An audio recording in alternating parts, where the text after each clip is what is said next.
This next story begins with a horrific tragedy, and that is a word, horrific. But it's not about that.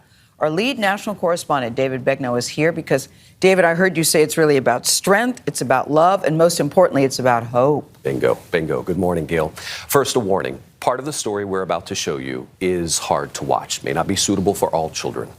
But this is a story about what happened to 22-year-old Jacqueline Durand, a college student and an experienced dog sitter in North Texas. She was mauled by two dogs. We have never before seen video of her rescue, which saved her life, but not before the dogs changed her face forever. I want you to know we spent the last 2 months following this story, her recovery. She's got a long road ahead. But she said to us, I have a story to tell and I want people to hear it. And she hopes you'll listen. Jacqueline Durand's face was nearly erased 2 days before Christmas and 1 day before her 22nd birthday. It happened on a dog-sitting trip gone horrifically wrong in the Dallas, Texas suburb of Coppell. I see her feet right there. First responder body camera video shows the two dogs who attacked her holding the police at bay, leaving Jacqueline agonizing for help. We can't make entry because of the dogs. The dogs, in the instant after she opened the door, were not like the lovely dogs Jacqueline said she had met once before. Ma'am, can you hear me? Are you the only one inside? Is the big dog right next to you? Lucy, a German Shepherd mix, and Bender, a boxer pit bull, pinned her down and tore off her nose, ears, lips, and cheeks to the bone. So the dogs dragged you from the front door to the living room. Yes. What do you remember about where they were attacking you? My leg, my arm, my face the most. Especially when I felt the skin hanging from my face. I thought I was gonna die. From the time police arrived, 37 minutes passed before first responders felt safe going in. Let's go, let's go, let's go. A medic rescued Jacqueline and ran out with her. She was rushed to a trauma center in grave condition. She had lost 30% of the blood in her body. It was a blessing, really, that she was even found alive at all. When the dogs rushed her, the door was left open, and that triggered a security alarm at the home of Justin and Ashley Bishop. Have you had any problems with dogs? Zero.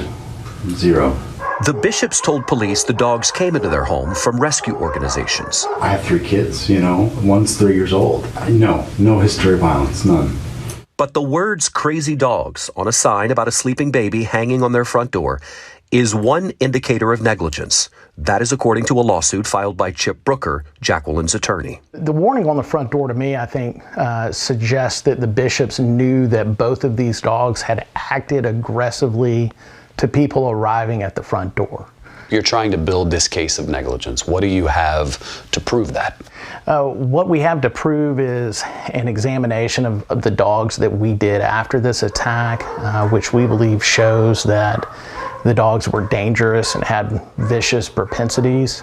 The Bishops turned down a request by CBS News for an interview, but in a statement they said they were heartbroken about what happened. The police videos show how cautious officers were even when trying to contain the dogs. Bender. Once at the hospital, emergency surgery lasted for 7 hours before Jacqueline's parents, John and Shirley Durand, heard from one of the doctors. She had to be resuscitated on the trauma table. Multiple times. Describe for me the moment you first saw her after the attack. I was just glad to see her alive. Her whole face was totally bandaged. They had her in an induced coma for over a week. It must have been somewhat deceiving because the bandages really covered up the worst of it. It did. Exactly. It really did. I just kept telling her that she was a miracle and that she was going to be restored. She will be. When we met Jacqueline 7 weeks after she had been in the hospital, doctors had grafted skin from her buttocks and her forehead to start the process of rebuilding her face.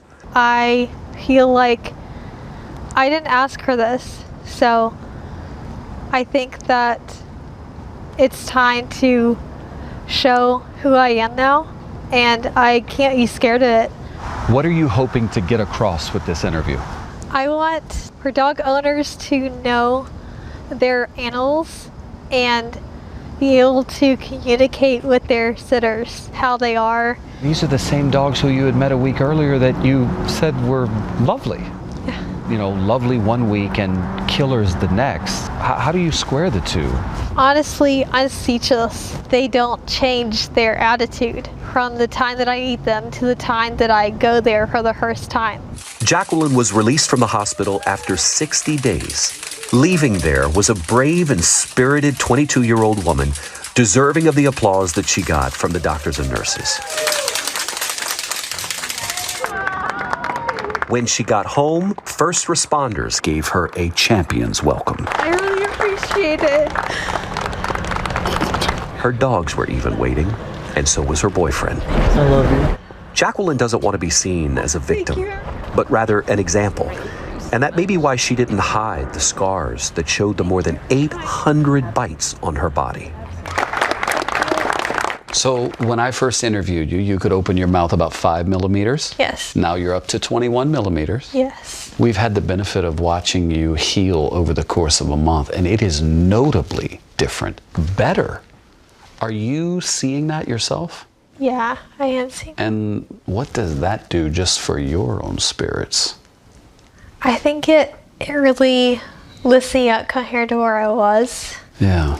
Because I just felt so helpless in the hospital, and being at home, I knew I was going to heal more here than I could at the hospital. Therapy is a full-time job now. Her mouth is stretched 1 millimeter at a time so that she can eat more. Countless surgeries are to come. When you hear 1 to 3 more years of surgeries, is that daunting for you? It's not fun to think about, but I also think about how amazing the doctors are, and so I'm putting it in their hands to help me. Come on! You should know that there's a lot of hope in Jacqueline and her family. In fact, in looking to the future, guess what? There is a place in her heart still to love dogs. She'd been dog sitting for 7 years and still dreams of working with animals. The last we spoke, you mentioned maybe something involving animal welfare? I was thinking dog training, because that's... Dog training? Yes. That's my dream, but I'm not sure where life is going to take me yet. She has her senses now. She can walk, she can talk, she can smell, she can hear, and she can see.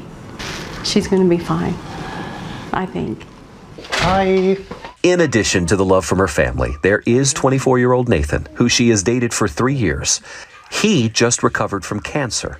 And when he was going through treatment, Jacqueline often drove him and stayed with him.